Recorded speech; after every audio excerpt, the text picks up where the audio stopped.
Well, you know something? I called in early because this is Mr. 8x10. Oh. Our special guest, a little early, Mr. 8x10. How you doing tonight? Thanks for joining us here on Hit the Ropes Radio. Doing good, as always. How you guys? Well, I'm good here. I think we're all doing pretty good. Well, like I said, it's a pleasure to have you on this evening. For those listeners not familiar with Mr. 8x10, tell them a little bit about yourself, if you would, please. Mr. 8x10 basically is a sports entertainer. Been performing now about 9.5, 10 years. The last 16 months I've been out of action, some injuries. I've danced with the stars, 2007. There wasn't anybody in the business that I didn't lace up the boots and face on a month-to-month basis. Basically, 100% every night, no matter where I'm at. Give the fans anything and then some. Pro wrestling's been my life for the last, actually, millennium. And getting ready to do a big return September 4th in the Ohio Valley area, Bridgeport, Ohio, for Black Diamond Wrestling. And I got a lot more to say and a lot more to tell. We'll get to that whenever you guys have a spot and you're ready. All right. Well, Mr. 8x10, you're speaking of your return here. You're returning September 4th, making your return. Why the 16-month layoff? Was it due to injury? Was it just time away from the business? What was behind your layoff? Definitely injury, ACL. Then I had, of course, wanting to get away, personal life. And that's pretty much about it, and I just been training really hard and got myself in tip-top shape. And, I miss as far as the crowd, the roar, and interaction with the fans. So I think it's going to be a pretty interesting story to tell the fans, not just in my area, the Ohio Valley. It's a Wheeling-based area, West Virginia, but dare say around the world, because everybody from here to California back knows everybody. That's the wrestling business, and I'm just looking forward to a big return. No, Mr. 8x10. All right. This is Shane, one of the hosts. It's saying that I found out on the internet you debuted in 1997. Is that correct? Yes. Okay, and can you just tell the listeners, the different organizations that you wrestled? Sure.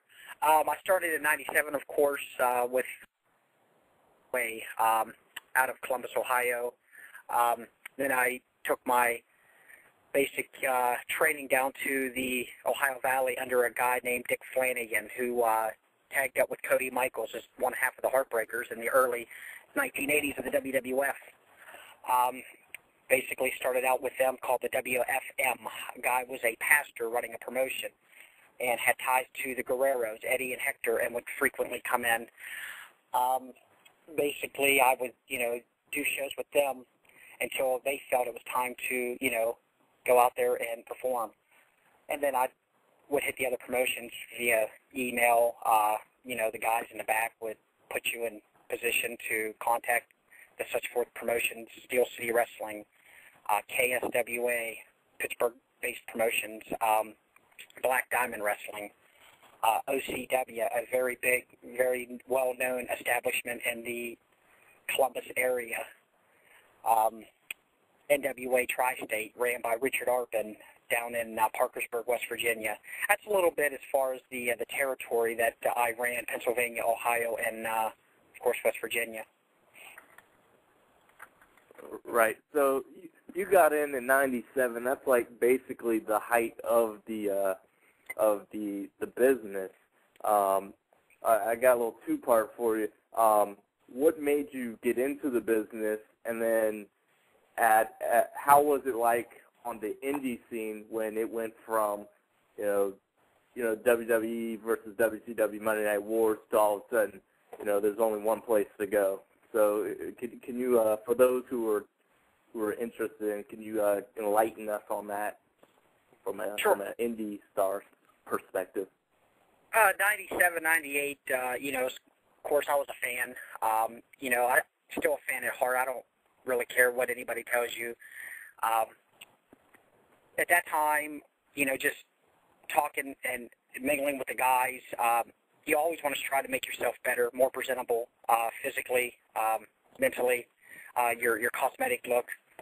And at that time with the WWE, which was WWF, and WCW, of course, you're jockeying to try to get your stuff out there. At that time, I was nowhere near ready. And you just hearing, different stories. It was so overwhelming that I think any indie wrestler would have loved the opportunity. I think WCW would have been a good fit for myself at that time. But, of course, with all the mega stars, I don't think there was any room. I think watching the program on either end, I think they were neck and neck from a fan's point of view and a worker's. I just think that there's a lot of guys out there that missed the boat, that could have been at least on a mid-card level, nationally known indie star. It's just that there was too much competition on both ends with too many stars. There was too many people in the zoo, I guess. And the only thing that I took and learned that I can tell you guys on your show, and thanks again for having me, or anybody in the world that's given a chance to listen to this, is you never know what tomorrow's going to bring. There's always everybody watching you. It could take you 10 years. It could take you 20 years to be established. And be yourself, put in a position where, people are putting a script in your face, I don't think works. I think you just got to be yourself and be the best that you can at being yourself to make it in indie wrestling and further that to the big leagues. Right. All right. Now, go ahead, Shane. I was sorry about that, but I was just going to ask the origin of Mr. 8x10. How did you come up with that name and, the meaning behind it? Okay, basically when I started my career back in 97, 98, I went by a name Michael Thunder, actually. I didn't think at the time that I was ever going to amount really to anything as far as with a plain bland name. I was blander than bland, actually. I met with a guy named Big Dog, who happens to right now run Black Diamond Wrestling. And he and I, at the time in 1999-2000, had put together XWF, the Ohio Valley, and of course Jimmy Hart and all those guys, Nasty Boys, ran that down in Florida, but we had our own version in the Ohio Valley. And, I started messing around with the weights and the tanning boots and putting together, gear. And, he and I had collaborated together, and he had thought that I looked like a portrait. And that pretty much rang dingling in my ears that, hey, I could 8x10, Then we put together the Mr. 8x10. So it was a collaboration of myself along with a promoter named Big Dog in the Ohio Valley area that put that together. And, I just portrayed myself as this character that for a 6', 200-pound wrestler that I can get in the ring with no matter insurmountable odds of sizes and fame. It didn't matter. I thought I was as big as them, stardom-wise, fame-wise, even though I was this little fish in a pond. And put together the pants with the picture frames on the sides, on the back, carried a frame to the ring. And of course, when you call yourself Mr. 8x10, you're a heel. So I, fed off that and put out there my best effort to the fans as being a over-the-top bad guy with this medium-sized persona as far as, 6', 200-pound guy again. And it worked pretty well. I was able to step in a ring, of course, with 18, 19, some WWE or WCW legends. It was just a really challenging moment, but it went over real well, and I'm proud of, 9.5, 10 years of being able to be Mr. 8x10. All right. Now, Mr. 8x10, of course, coming up, I'm sure you were a fan of wrestling.